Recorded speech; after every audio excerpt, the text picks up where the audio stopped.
Bueno, vamos a orar antes de arrancar con la predicación. Padre Santo, gracias por tu amor, tu misericordia. Te ruego, Señor, para que tú nos ayudes a poder ser buenos administradores y buenos mayordomos. Te ruego, Señor, para que la obra del Evangelio pueda seguir siendo extendida a través de los misioneros, a través del ministerio, como en BBN, radial, pero sobre todo a través de iglesias locales, porque ese es tu plan, Señor.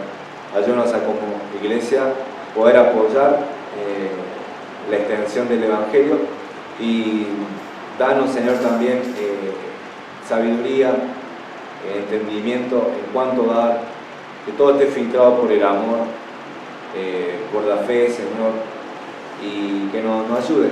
Y también, Señor, sabiendo que son tiempos difíciles, pero no son más difíciles que los que vivían los cristianos del primer siglo, o como lo vivían los cristianos de Macedonia, que aún con su profunda pobreza abundaban en riqueza de su generosidad.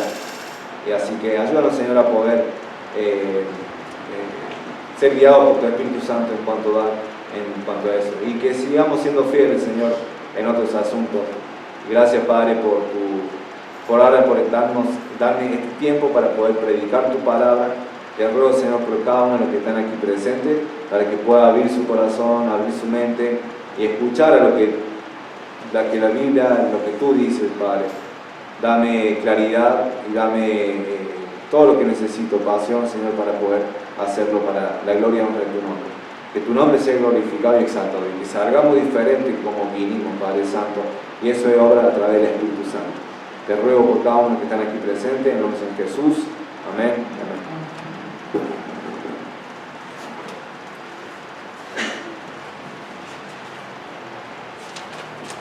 Nuevamente vamos a estar en Filipenses capítulo 2, versículo 7 y 8 vamos a estar viendo, pero vamos a leer nuevamente el 5 al 11.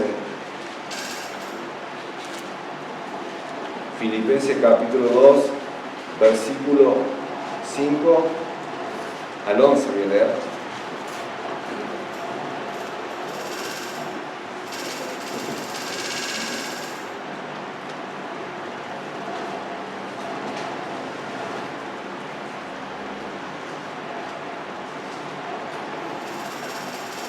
Dice así la palabra del Señor, Filipenses capítulo 2, versículo 5 al 11. Haya pues en vosotros este sentir que hubo también en Cristo Jesús, el cual, siendo en forma de Dios, no estimó el ser igual a Dios como cosa a que aferrarse, sino que se despojó a sí mismo, tomando forma de siervo, hecho semejante a los hombres. Versículo 8. Y estando en la condición de hombre, se humilló a sí mismo, haciéndose obediente hasta la muerte y muerte de cruz. Por lo cual Dios también lo exaltó hasta lo sumo y le dio un nombre que es sobre todo nombre, para que en el nombre de Jesús se doble toda rodilla de lo que está en los cielos y en la tierra y debajo de la tierra, y toda lengua confiese que Jesucristo es el Señor, para gloria de Dios Padre. Amén. Pero vamos a estar enfocándonos versículos 7 y 8. Yo la otra vez, el domingo pasado, lo puse el pensar como Cristo en lo humilde. Pensar como Cristo en lo humilde. Vimos cuatro aspectos de este pensamiento. Lo dividimos en 4 aspectos de pensamiento o el sentir de Cristo. Y el domingo pasado vimos los primeros 2. El primero era un mandato de pensar como Cristo. Y el segundo era que no se aferró a sí mismo. Vemos eso en el versículo 5, el mandato dice: haya pues en vosotros este sentir que hubo también en Cristo Jesús. Pablo no está sugiriendo que piensen como Jesús. Él no está diciendo, bueno, si quieren.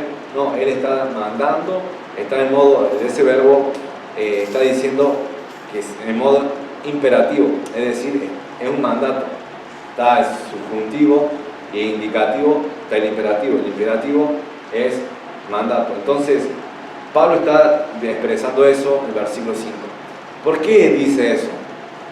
¿Saben por qué? Porque ella viene hablando, viene anunciando, viene desarrollando la carta, que si bien no es doctrinal puramente doctrinal como Colosenses o Efesios o Romanos, sino que también toca temas así del corazón de Pablo, pero vemos que él hace un llamado a la unidad.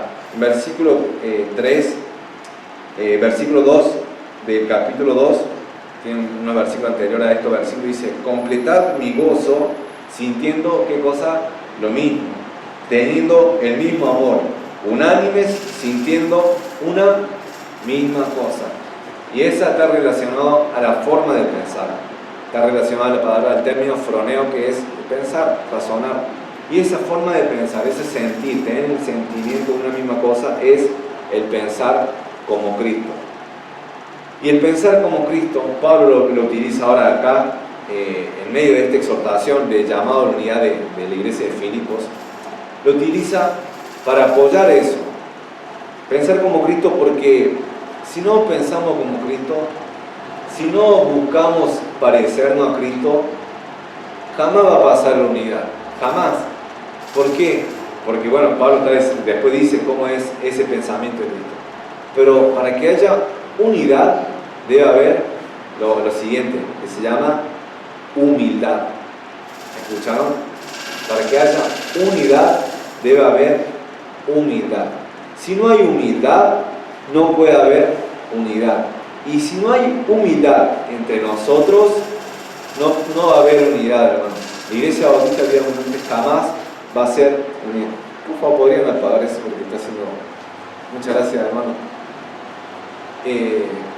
Y entonces, sin unidad no puede haber, sin humildad no puede haber unidad. Así que, por esa razón, manda a Pablo a pensar como Cristo. También, segundo era, no se aferró a sí mismo. Y esta idea era que, como un niño, cuando un niño tiene un juguete, y le dice, vos le decís, o ya sea tu hijo, tu sobrino, lo que sea, le podés compartir con tal, o viene otro niño y le dice, dame. ¿Y qué dice por lo general el niño? De 3 a 5 años. ¿Qué dice? Mío. Y lo agarra, ¿no? Mío. Y lo grita, no, mío. Y pelea y llora si se lo saca. ¿Por qué? Porque está aferrado. Lo quiere para él y está aferrado. De la misma manera, el hombre también se aferra a muchas cosas, pero Cristo no se aferró a sí mismo. O sea, no se aferró a ser igual a Dios en el sentido de no abandonar, no estar dispuesto a abandonar su posición de gloria y su posición en relación a comunión con Dios el Padre. Él estuvo dispuesto a soltarlo. Y bueno, y lo vemos en versículos 7 y 8, en cómo resultó eso.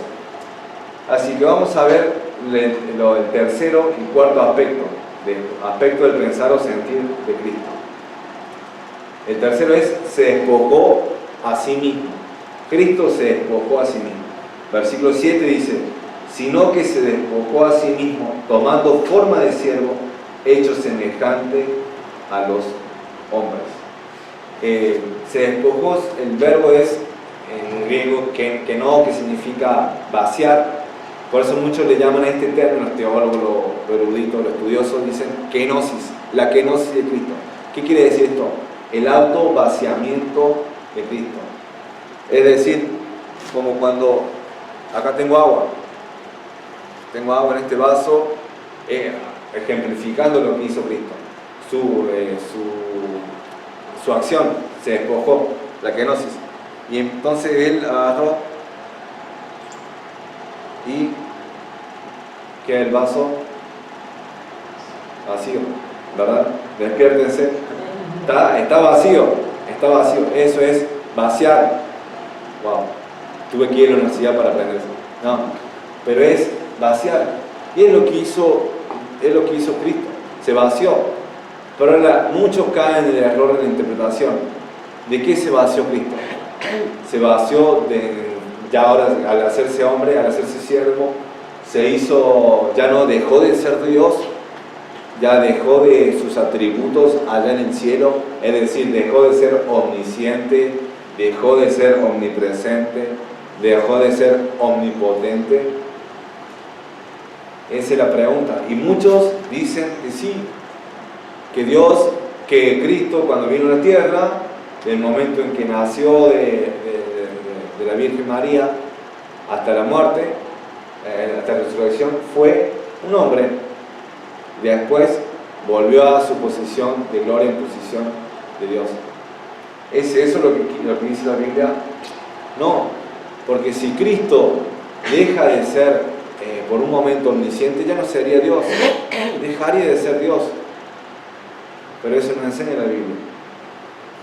Cristo se vació de su posición, dejó su posición de gloria. Él se subordinó totalmente a la voluntad del Padre, estando aquí en la tierra. Y otra cosa más, uno no puede dejar de ser lo que uno es. O sea, uno no puede dejar o soltar lo que uno es. O sea, por más que yo me haga operaciones y esto, o un hombre, digamos, quiera cambiar de su naturaleza a ser una mujer o lo que sea como se ve ahora, no va a poder cambiar su naturaleza biológica, sus hormonas, todas esas cosas. Sigue siendo, ¿qué cosa? Un hombre, un varón, un hombre. Y al revés también, la mujer, por más que quiera cambiarse y tratar de operarse y ser un hombre, jamás va a poder ser lo mismo. ¿Por qué? Porque no puede dejar lo que uno es. Es una ilustración pequeña, pero es lo que Cristo es. O sea, Cristo es Dios, no puede dejar de ser Dios. Él se vació de su posición. Ahora, para entender esto de se despojó a sí mismo, tenemos que leer lo siguiente. Pablo lo está explicando. Dice, se despojó a sí mismo, tomando forma de siervo, hecho semejante a los hombres. Ahí está. Dios, Cristo, adicionó o sumó a su naturaleza divina, la naturaleza de ¿qué? De hombre, naturaleza de un hombre. Él adoptó una nueva naturaleza en su persona. Él sigue siendo la misma persona, el Hijo, pero agregado una cosa más, su nueva naturaleza que es humana. Eso es la encarnación. Eso es la encarnación. ¿En qué aspecto entonces decimos que Cristo se vació de su posición? Miren, en Juan 17, si lo pueden buscar, si no escuchen atentamente, en Juan capítulo 17, Jesús orando, intercediendo por los discípulos.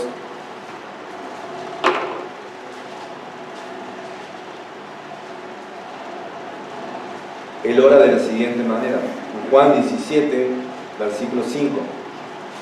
Ahora pues, Padre, glorifícame tú al lado tuyo, con aquella gloria que tuve contigo antes que el mundo fuese. Entonces Cristo no es que ya dejó de ser un Dios de gloria, pero sí fue al tomar una forma de siervo, tomar forma de hombre, hecho semejante a los hombres, esa gloria fue velada por un tiempo. Dice que vimos su rostro y como que no lo estimamos en Isaías. Dice eso. Entonces Jesús era una persona que pasaba de ser percibido.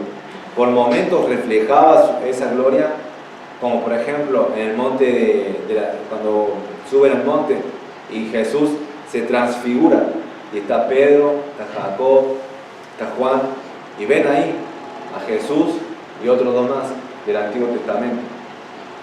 Entonces aquí Jesús en cierta manera dejó su posición de gloria, dejó eso. También otra cosa, en Juan 5:30 vemos una sumisión total a la voluntad del Padre. Siempre funcionó así la Trinidad, pero vemos que hay una voluntad o una sumisión especial aquí en la tierra. En Juan capítulo 5, versículo 30. Juan capítulo 5, versículo 30. Dice, no puedo yo hacer nada por mí mismo.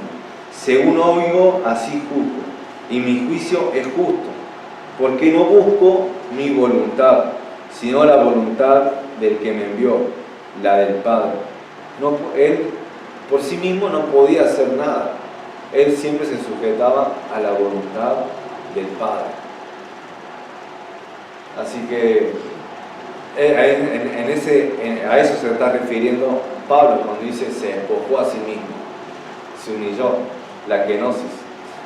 Y en Juan 4 vemos que Jesús está caminando con su discípulo y para ir a Galilea pasa por Samaria, y cuando llega ahí a Samaria le manda a los discípulos a comer porque ya era hora de comer, y ahí está junto al pozo, y en esa hora estaba la mujer, la conocemos como la historia de la mujer adúltera, y entonces estaba allí.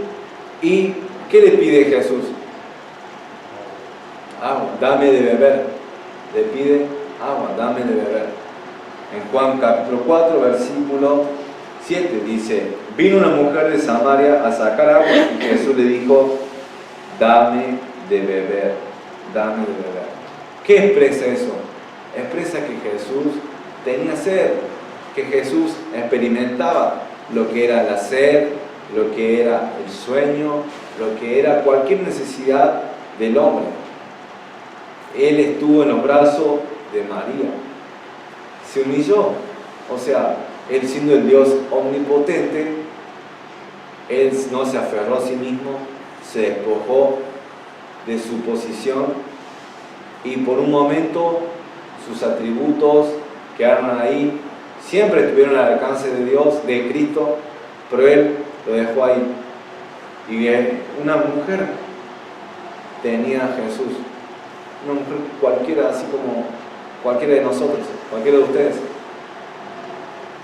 Entonces vean al Dios, al Rey de Gloria, nacer en un pesebre, nacer en un lugar humilde, y Él eligió eso. Algo más, quiere decir que fue voluntario.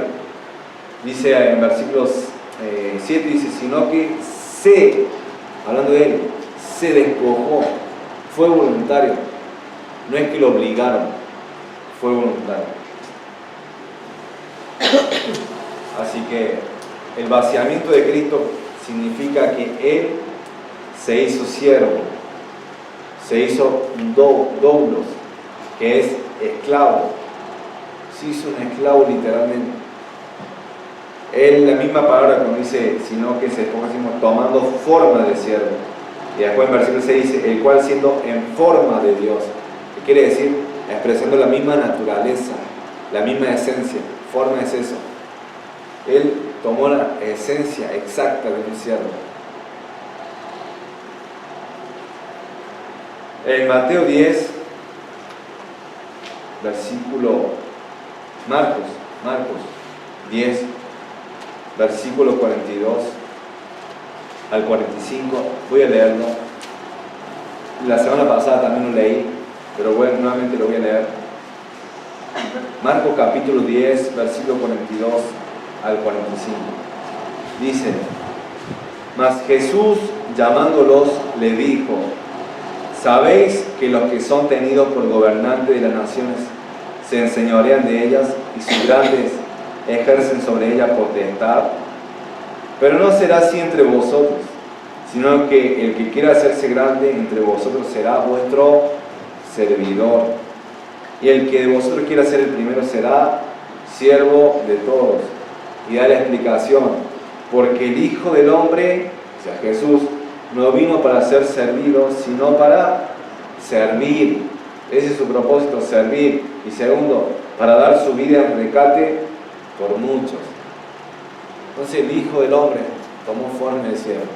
Él vino a servir, literalmente, vino a servir. Y lo vemos claramente en Juan capítulo 13, cuando ahí empieza a lavar los pies de los discípulos en la última cena. Nadie quiere lavar.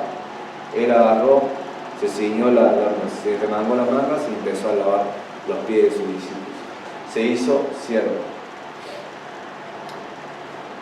También se hizo hombre. Él se hizo hombre, literalmente fue hombre. Su naturaleza tomó forma y se hizo semejante a los hombres. No hombre en el sentido como nosotros, porque nosotros ahora está asociado con el pecado. O sea, heredamos una naturaleza adámica que nosotros tenemos el pecado, pero Jesús fue en otro sentido hombre, o sea, hombre sin pecado. En Juan 1:14 fue el segundo Adán, así como le explica Romanos capítulo 5, de esa misma naturaleza. Juan capítulo 1 versículo 14 dice: y aquel verbo fue hecho carne y habitó entre nosotros. Juan 1:14 dice: y aquel verbo, Logos, la palabra, Jesús, fue hecho carne y habitó entre nosotros. Y vimos su gloria, gloria como del unigénito del Padre, lleno de gracia y de verdad. Entonces Jesús tomó forma de siervo, se hizo semejante a los hombres. Tomó la naturaleza de hombre.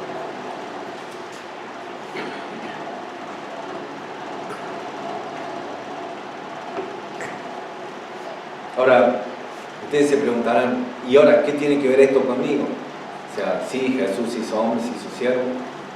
Pero la pregunta es, porque Pablo, recuerden, está describiendo el pensamiento de Cristo, ¿para qué? Para lograr la unidad entre los filipenses. Había un conflicto, surgió un conflicto entre Evodia y Síntique. Por eso le dice: ruego a Evodia y Síntique que sean de un mismo sentir en él, Señor, que sean de un mismo pensar. Entonces había ese tema, ese conflicto. Por eso Pablo está describiendo el pensamiento de Cristo. Ahora te hago la pregunta, porque para despojarse primero tenés que no aferrarte.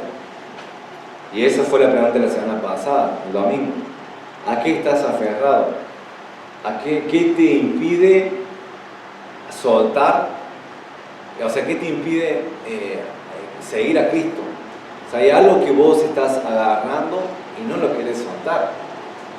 Porque la persona que, si no se aferra, se va a despojar, como Cristo lo hizo. Él se despojó a sí mismo. ¿Saben? El joven rico, en Lucas capítulo 18, dice que fue pidiendo: ¿qué haré para heredar la vida eterna? ¿Y qué hizo Jesús? Le dijo: bueno, guarda los mandamientos. Y él, ¿qué dijo? Justificándose a sí mismo: lo he guardado desde mi juventud, de mi niñez. Tenía ese pensamiento, como el pensamiento de la mayoría. ¿Cómo cree que vas a ir al cielo? Siendo una buena persona, obedeciendo, haciendo las cosas bien. Pero la realidad es que haciendo las cosas bien te vas a ir al infierno. Es así. Nadie puede llegar al estándar perfecto que el que Dios tiene. Por eso el joven hizo una cosa bien, que fue ir a Jesús. Pero lo segundo fue que no obedeció a Jesús, porque Jesús le dijo: bueno, guarda los mandamientos, para hacerle ver que realmente no obedece, que realmente hacerle ver que realmente no era tan bueno como él pensaba a sí mismo. Pero segundo también le dice: bueno, ¿hiciste guardar el mandamiento? Anda, vende todo lo que tienes y dalo a ¿quién? A los pobres. Dalo a los pobres y tendrás tesoro donde, en los cielos. Y vení, seguime. Esa invitación le hizo Jesús al joven rico. ¿Cuál fue la reacción del joven rico? ¿Usted cree que agarró y vendió todo lo que tuvo y se fue con Jesús? Dijo: amén, he encontrado la salvación, he encontrado a alguien que me diga qué hacer para heredar la vida eterna, para saber qué pasa después de mi muerte, a dónde voy a ir, voy a tener mi seguridad. Pero él dijo que se fue ¿cómo? Se fue triste, muy triste. ¿Por qué? Porque tenía muchas posesiones. Esa era su fuente de confianza. Y estaba aferrado a eso y no se quería despojar de ahí. Jesús le dijo: despojate. Y él dijo: no, yo prefiero seguir como vine a Jesús. Y anduvo. Ahora, contrario a la parábola de Mateo 13. Mateo capítulo 13, versículo 44.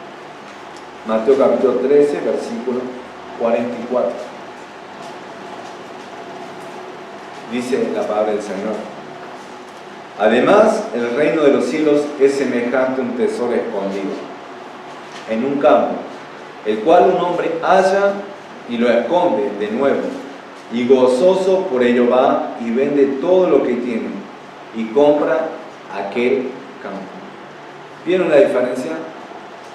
Este hombre ve el tesoro, que sería el Evangelio, que Jesús está hablando del reino de los cielos, ve este gran tesoro, y no dice, bueno, sigo con lo mío, me aferro a lo mío. No, él dijo, me despojo de todo lo que tengo para obtener un mayor tesoro. Me despojo. ¿Y cómo fue? Fue enojado, fue diciendo, tengo que vender todo.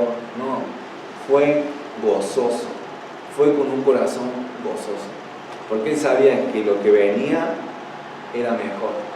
Por eso Pablo también dice que él todas las cosas lo tenía por basura. Dice, pero cuántas cosas eran para mí ganancia, la he estimado como pérdida por amor de Cristo. Y ciertamente aún estimo todas las cosas como pérdida por la excelencia del conocimiento de Cristo Jesús, mi Señor, por amor del cual, escuchen esto, lo tengo todo por basura. Tengo por basura. Y esa palabra basura es estiércol, es cosa lo más bajo. Lo tengo así. Lo quiere en la carne, él se despojaba por completo. ¿Para qué? Para ganar a Cristo.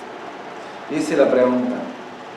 Nos despojamos tal vez del orgullo, de la soberbia, de la arrogancia, de nuestras actitudes, de nuestros hábitos. ¿Estamos dispuestos a soltar todo eso? Dice en Hebreos capítulo 11, capítulo 12, se lo leo, dice así la palabra del Señor. Por tanto, nosotros también, versículo 2, sí, versículo 1, capítulo 12, versículo 1 del Hebreos capítulo. Dice, por tanto, nosotros también, teniendo alrededor nuestro tan grande nube de testigos, despojémonos de todo peso y del pecado que nos asedia, y corramos con paciencia la carrera que tenemos por delante. Hay una cosa, despojémonos de todo peso y del pecado que nos asedia. El pecado es entendible. Puede haber muchas cosas que te aten el pecado. La avaricia, la codicia, la lujuria, la fornicación, el enojo, la ira, todas esas cosas. Pero también dice antes, de todo peso. Despojémonos de todo peso. ¿Para correr qué cosa? La carrera de Cristo. Y eso me hace acordar a la historia de Judson Taylor. Búsquenlo. Era un misionero de Inglaterra que fue a la China en el año 1800, en esa época. Él, antes de ir a la China, él ya sabía que iba a ser misionero a la China. Y él, cuando reside en Londres y estaba estudiando, él conoce una chica. Y él, según por lo que él le escribía, era bonita, tocaba un instrumento, enseñaba en la escuela dominical. Era todo lo que él soñaba, Judson Taylor. Pero había un problema. Ella no quería ser misionera. No quería saber nada en ser misionera. ¿Y qué pasó? Judson Taylor, con el corazón roto, quebrantado, dijo, bueno, me quedo en Londres. No, voy a ir a China. Y fue a China, aún así, sin la mujer que él pensaba que iba a ser su esposa. Entonces, eso significa despojarse. Aún así, no siendo pecado, aún así, algo que te ata de la voluntad de Dios. Contrario al testimonio de un hombre que escuché que le comentaba, era el padre el suegro de alguien que iba a ser misionero, y le comenta, le dice, Dios me ha llamado a esto y voy a tomar esta decisión. Y el hombre, ya anciano, empezó a llorar. ¿Por qué? Porque él le comenta, le dice, yo cuando era joven, Dios me llamó al ministerio. Dios me dijo, esto es lo que vos tenés que hacer. Pero él sabe lo que dijo. Él decía que estaba enamorado de una joven. Y que esa joven era buena cristiana, pero tampoco tenía llamado al ministerio. Y él, por seguir con ella, que lo cual, tuvieron un buen matrimonio, pero le impidió hacer lo que Dios le mandó hacer. Y eso le quedó toda la vida marcado. Y cuando ya era anciano, de la misma manera se acordaba, Dios me llamó. Y por esa razón caían las lágrimas, contrario a Judson Taylor. Entonces, como dice Hebreos, no sé qué es lo que te ata de seguir a Dios. Sea el pecado, hay que abandonarlo. Y si es algún peso, algo bueno tal vez, Satanás, ¿qué pasa? Se disfraza como ángel de luz. Y él va a querer, te va a poner todo, tal vez, todo lo que te va a poner trabajo, te va a poner ascenso, te va a dar éxito, logros. Le va a hacer todo, te va a hacer todo. ¿Para qué? Para desviarte del camino del Señor. ¿O no es así? Pasa, yo he visto eso. No tengo muchos años de cristianismo, pero he visto. Ya de los 17 hasta los 26, he visto muchas personas que fueron, de cierta manera, bendecidas por el Señor, pero esas cosas, de cierta manera, les jugaron como en contra. Porque no supieron decir no, hasta acá. No supieron despojarse. Así que esa es la pregunta. Y la otra pregunta, ¿nos hacemos siervos? ¿Nos hacemos siervos? Jesús se hizo siervo, se hizo doulos, esclavo, lo más bajo. Nosotros, muchas veces, eso se nota mucho, ¿no? Y yo tengo que trabajar mucho en cuanto a eso. Pero cuando nos sentamos a comer, siempre hay alguien que está ahí pidiendo, pásame esto, pásame aquello, y esto, y aquello. Pero si siempre tiene esa actitud de no querer levantarse o no querer atender a los demás, si bien uno puede estar cansado, y está cansado, muchas veces estamos cansados, agotados, pero si ya siempre es esa actitud, es una actitud de ¿qué?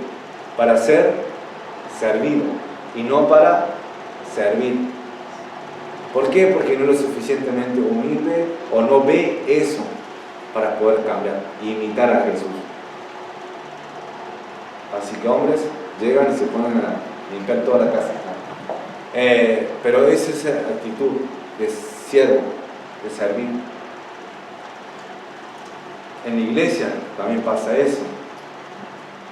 Cuando hay disposición, hermanos, no va a haber división. ¿Por qué? Porque nadie le va a pensar. La persona que se hace siervo, ¿qué pasa con la parábola? Que decía, bueno, hice lo que tenía que hacer. Siervo inútil soy, porque hice lo que tenía que hacer. No hice ni más ni menos, hice lo que tenía que hacer.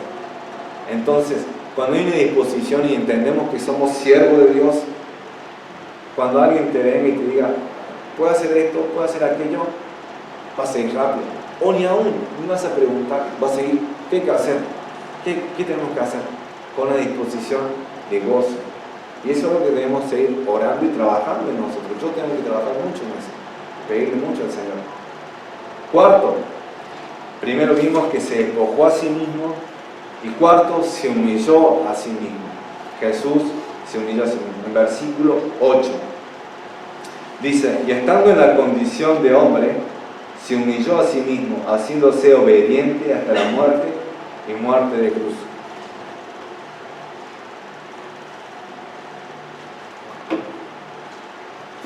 Se hizo obediente. En Hebreos capítulo 4, versículo 8, mira Jesús, el Rey de Gloria, el Omnipotente, se hizo obediente. Hebreos capítulo 4, versículo 8, voy a leerlo. Dice, no, Hebreos 4, 8 no, Hebreos capítulo 5, versículo 8. Y aunque era hijo, por lo que padeció, aprendió la obediencia. Y aunque era hijo, por lo que padeció, aprendió la obediencia. En un aspecto, Dios hombre, Jesús, tuvo que aprender la obediencia, someterse a la voluntad de su Padre Celestial. ¿Dónde lo vemos claramente eso? lo vemos en la oración de Getsemaní. Ya lo hemos leído y siempre recitado, porque dice, no se haga mi voluntad, sino, ¿qué cosa? La tuya. Eso estaba en Mateo 26, 39. Mateo 26, 39, lo que están anotando. Pero es eso, no se haga. ¿Y él cuántas veces oró de esa manera? ¿Una vez? No. Rogó 3 veces, pidiendo al Señor que no sea, que le ayudara, que si era posible que se le quitara ese aguijón, esa copa. Pero él dice, no sea mi voluntad, sino la tuya. Se hizo obediente, vemos allí en su humanidad, tuvo que aprender obediencia.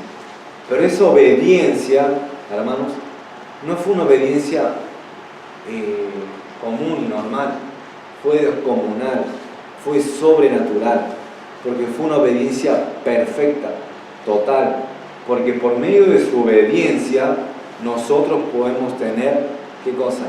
Salvación. Él tenía que cumplir con todos los mandamientos de la ley, según Romanos capítulo 5, porque por la desobediencia de uno, todos se constituyeron, ¿qué? Pecadores, por medio de Adán, pero por medio de otro, por la obediencia de un justo, que es Cristo, todos por medio de la fe se constituirán justos, se constituirán declarados inocentes, sin pecado, delante de Dios. Entonces fue una obediencia perfecta. Y esa obediencia, en el plan de Dios, de la redención, ¿a dónde terminaba? Nació del pesebre y terminaba ¿dónde? En la cruz, en el Calvario. Vivir 33 años sabiendo que tu destino es la cruz, o vivir los últimos 3 años y medio y saber que cada día que pasaba se acercaba a la cruz, eso requiere mucho. Por esa razón Él es Dios, requiere mucha obediencia. Él se hizo obediente hasta la muerte y muerte de cruz. Vamos a leer cómo fue esa muerte, porque fue una muerte, pero dice muerte de cruz. Vamos a leer algo de Mateo 27, cuando Él fue crucificado, cuando Él fue humillado. En la Santa Cena leímos Isaías 53, lo que estuvieron ahí participando saben en Isaías 53 cómo Isaías 700 años antes describe lo que ahora estamos viendo, Él lo profetiza. Pero lo vemos, Mateo 27, versículo 27 en adelante, vamos a leer. Mateo capítulo 27, versículo 27 en adelante. Entonces los soldados del gobernador llevaron a Jesús al pretorio y reunieron alrededor de él a toda la compañía, y desnudándole le echaron encima un manto de escarlata y pusieron sobre su cabeza una corona tejida ¿de qué? De espinas, y una caña en su mano derecha, e hincando la rodilla delante de él le escarnecía diciendo: salve, rey de los judíos. Y ahora otra cosa, y escupiéndole tomaban la caña y le golpeaban en la cabeza. Imagínense eso, qué humillación. Lo desnudaron, le pusieron una corona de espinas, se mofaban, este rey de los judíos, le golpeaban en la cabeza, le provocaban más daño por la corona de espinas, y ¿qué más? Le escupían. Versículo 31, después de haberle escarnecido, le quitaron el manto, le pusieron su vestido y lo llevaron para crucificarlo. Versículo 32, cuando salían hallaron a un hombre de Cirene que se llamaba Simón. A este obligaron a que llevase la cruz. Y cuando llegaron a un lugar llamado Gólgota, que significa el lugar de la calavera, le dieron a beber vinagre mezclado con hiel. Pero después de haberlo probado, no quiso beberlo. Cuando lo hubieron crucificado, repartieron entre sí su vestido, echando suertes para que se cumpliese lo dicho por el profeta. Partieron entre sí mis vestidos, y sobre mi ropa echaron suertes, y sentados le guardaban allí. Y versículo 37, y pusieron sobre su cabeza su causa escrita: este es Jesús, el rey de los judíos. Entonces crucificaron con él a 2 ladrones, uno a la derecha y otro a la izquierda, y los que pasaban le injuriaban meneando la cabeza, desafiando al rey, al Dios Todopoderoso. Versículo 40, y diciendo: tú que derribas el templo y en 3 días lo reedificas, Sálvate a ti mismo, si eres hijo de Dios. Desciende de la cruz. De esta manera también los principales sacerdotes, escarneciéndole con los escribas y los fariseos y los ancianos, decían: a otro salvó a sí mismo. No se puede salvar si es el rey de Israel. Descienda ahora de la cruz y creeremos en él. Qué hipocresía, porque Jesús hizo todo lo milagros cuando ellos estaban y no creyeron, sino que les decían: por Belcebú hace los milagros. Versículo 43: confío en Dios, líbrele ahora si le quiere, porque ha dicho: soy hijo de Dios. Lo mismo le injuriaban también los ladrones que estaban crucificados con él. ¿Ven esa descripción del sufrimiento de la cruz, del padecimiento de la cruz? Él no tuvo una muerte natural. Él no murió en un hospital ya por vejez o por una enfermedad. Él murió de la peor forma que tenía un ser humano en esa época. Fue humillado hasta lo sumo. Sufrió un montón. Y además, versículo 45: y de la hora sexta hubo tinieblas sobre toda la tierra hasta la hora novena. Cerca de la hora novena Jesús clamó a gran voz, diciendo: Elí, Elí, lama sabactani. Esto es: Dios mío, ¿por qué me has desamparado? Algunos de los que estaban allí decían al oírlo: a Elías llama este. Y al instante, corriendo uno de ellos, tomó una esponja y le empapó el vinagre, y poniéndola en una caña le dio de beber. Pero los otros decían: deja, veamos si viene Elías a librarlo. Versículo 50: mas Jesús, habiendo otra vez clamado a gran voz, entregó el Espíritu. Hermanos, debemos siempre volver a esto, volver a leer. En tu tiempo devocional, cuando te levantás o cuando empezás a leer la Biblia, debemos leer esto seguido. Entender que la salvación que compró Cristo no la compró con plata. Dijo: bueno, voy a hacer una transferencia bancaria de 5 millones o 5.000 millones de dólares por ciertas personas. No. Él tuvo que venir, descender, Él mismo, y hacerse hombre, tomar forma de siervo y humillarse hasta los sumo, y morir una muerte de cruz. Los ladrones, los fariseos, los sacerdotes, todos le injuriaban, lo desafiaban allí, y Él tuvo que aguantar todo eso. Tuvo que padecer todo eso. Y además tuvo que padecer el pecado. Tuvo que padecer el pecado que vos y yo cometimos. Entonces debemos alabar al Señor. Debemos primero admirarnos por tan grande obra en la cruz. Él soportó la justa ira de Dios que nosotros debemos probar, que debemos padecer. Él la padeció, para que la persona, como dice Juan 3, dice: para que todo aquel que en Él cree no se pierda, mas tenga vida eterna. El Señor compró eso. Ahora lo que tenemos que decirnos es: sí, Cristo se hizo obediente, y su obediencia perfecta lo llevó a la muerte. Y no fue cualquier muerte, fue una muerte de cruz, la más humillante que podía haber en ese época. Debemos preguntarnos: ¿somos sumisos a Dios? ¿Somos sumisos a Dios? Cuando Dios te dice: no hagas esto, y vos lo haces, ¿estás siendo obediente al Señor? Cuando sabemos que la Biblia dice: buscar primeramente el reino de Dios y su justicia, y todas estas cosas serán añadidas, dejamos en sus manos el Señor el alimento y el vestido, y no nos preocupamos ni nos afanamos de decir: no, tengo que trabajar más, y a expensa de eso no lees tu Biblia, a expensa de eso no orás, a expensa de eso no asistís a la iglesia. ¿Cuál es el área en la cual no estás sometiéndote a la voluntad de Dios? Si Dios mismo, Dios el Hijo, siendo Dios, se sometió a Dios el Padre, cuánto más nosotros debemos ser obedientes a su voluntad. Cuánto más nosotros, que no somos nada, hermano. Somos así, un puntito en todo este universo. Imagínate lo que somos a los ojos de Dios. Entonces, aún con más razón, debemos someternos a la voluntad de Dios.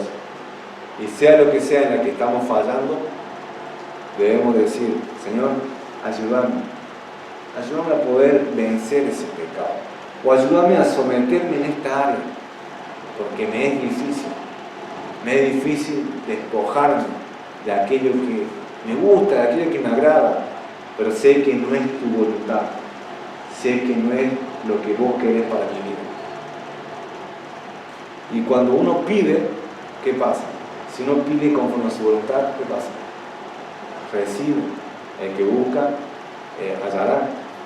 Y el que pide también va a recibir. Y el que toca, se le abrirá. Así que, hermano, esta es la pregunta. ¿Somos sumisos a Dios? Dios fue obediente hasta la muerte.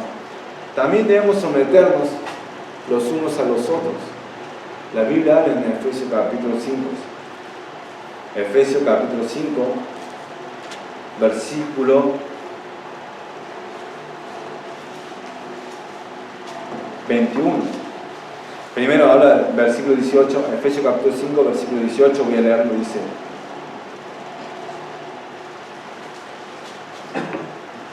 no os embriaguéis con vino, en lo cual hay disolución, antes bien, sed llenos del Espíritu.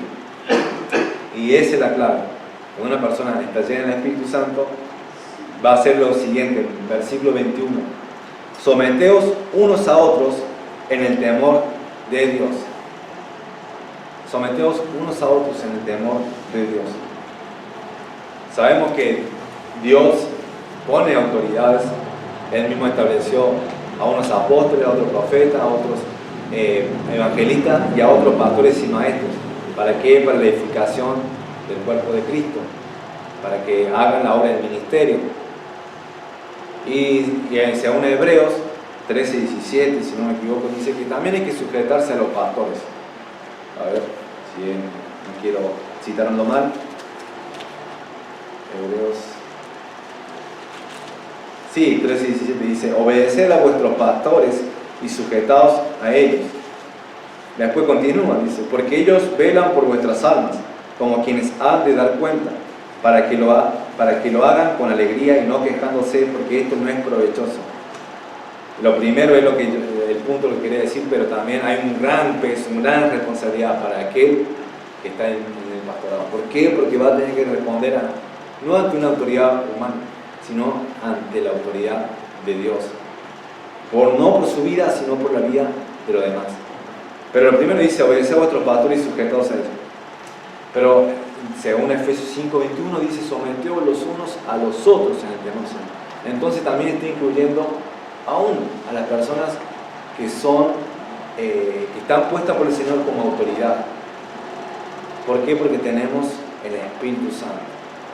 Tenemos un mismo Espíritu. Sí, hay funciones diferentes. Hay cosas que uno no la hace y otro sí. ¿Por qué? Porque Dios dio dones según lo que Él quiere, según lo repartió como Él quiere. Pero debe haber eso, sumisión los unos a los otros. ¿Cómo somos nosotros en cuanto a eso? ¿Nos sometemos al hermano?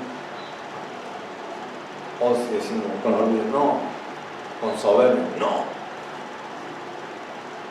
Y eso pasa muchas veces. Que no, por nuestro orgullo, nuestra soberbia, no hay ese conflicto. Pero Dios sí hizo obediente hasta la muerte y muerte de la cruz. Le venían las personas, ni injuriaban, ni golpeaban. Él no abrió su boca, como cordero que va al matadero, no abrió su boca, Él lo enmudeció.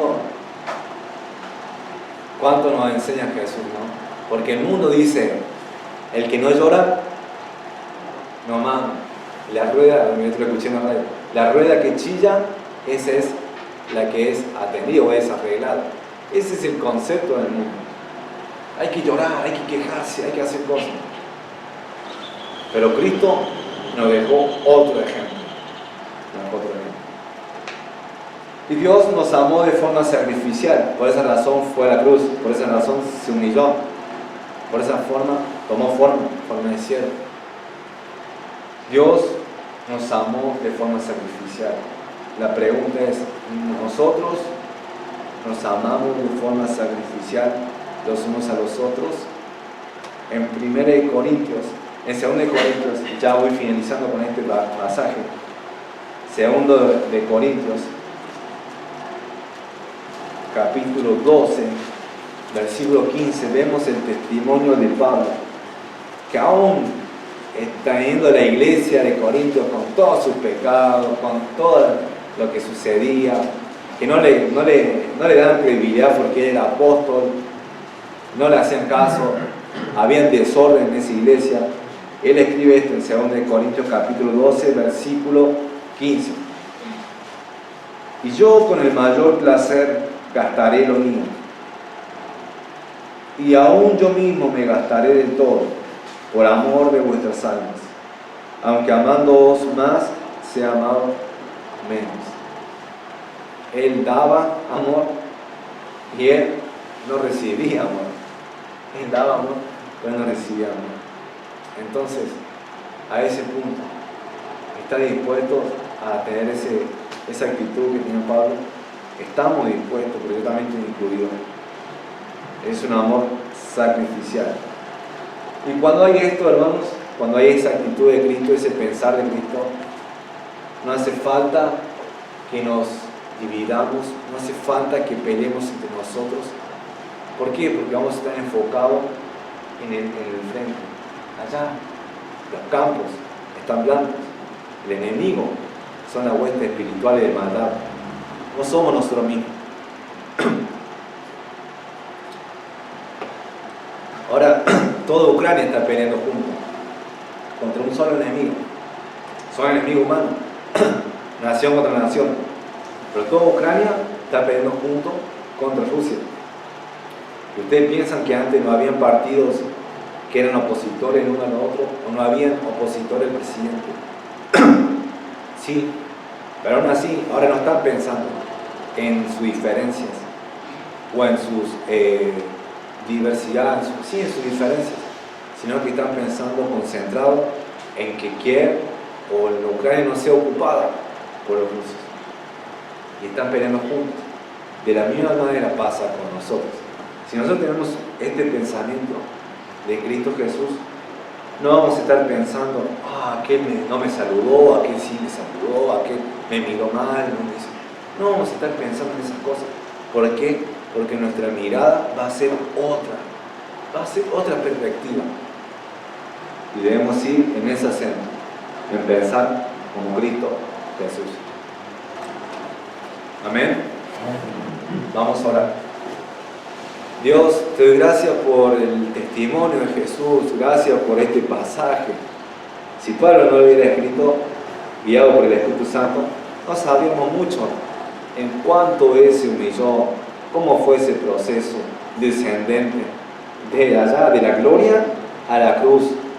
Y leímos cómo fuiste humillado, cómo fue escarnecido, cómo fue burlado, desnudado, azotado, desafiado por seres insignificantes, por seres que no tienen poder, Señor, no tienen poder alguno, solamente algo terrenal, y que sabemos que toda autoridad es delegada de parte tuya, pero no más de eso, Señor. Y aún así se atrevieron a eso. Señor, ayúdanos a tener una actitud como la de Jesús, Padre. Que esta iglesia, te ruego, Señor, que podamos despojarnos de nosotros mismos, soltar aquellas cosas que no te agradan y estar dispuesto a humillarnos, estar dispuesto a hacernos obedientes, a someternos, a ser sumisos. No sea mi voluntad sino la tuya, Padre. Te ruego, Padre, también que haya unidad, y para que haya unidad debe haber humildad. Que tú sigas trabajando en mi corazón, Señor. Tengo mucho por mejorar. Tú conoces todo, Señor. Tú conoces todo de mí. Todas las cosas están desnudas delante de ti, Señor. No hay nada que te sea oculto. Te ruego, Señor, que tú sigas cambiando eso en mi vida.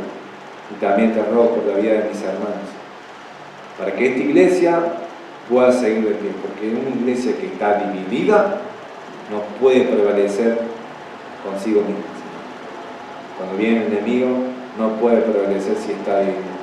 Entonces, Señor, ayúdanos a poder buscar el vínculo perfecto, en la unidad, en el Espíritu. Gracias por cada uno de ellos y te ruego, Señor, que si hay alguno que no ha creído, que no tiene seguridad de dónde va a ir después de esta vida, que no sabe dónde va a ir su vida, su espíritu, su alma, dónde va a pasar el resto de la eternidad, te ruego, Señor, que mire a Cristo, que mire su obra en la cruz, que Él está perdido sin Cristo y que necesita creer en Jesús, necesita arrepentirse de sus pecados y creer, de confiar de todo corazón, no en una religión, no en algo que es vano, sino creer en Jesús, en Dios, y tú le perdonarás todos los pecados, le harás vida eterna, Señor. Te ruego que haya eso, Señor, si hay alguien aquí que no ha confiado. Y te pido, Padre, que nos ayudes a ser obedientes a nosotros los cristianos, a ser obedientes a tu voluntad. Gracias, Señor, por todo, en el nombre de Jesucristo. Amén. Dios le bendiga, hermanos.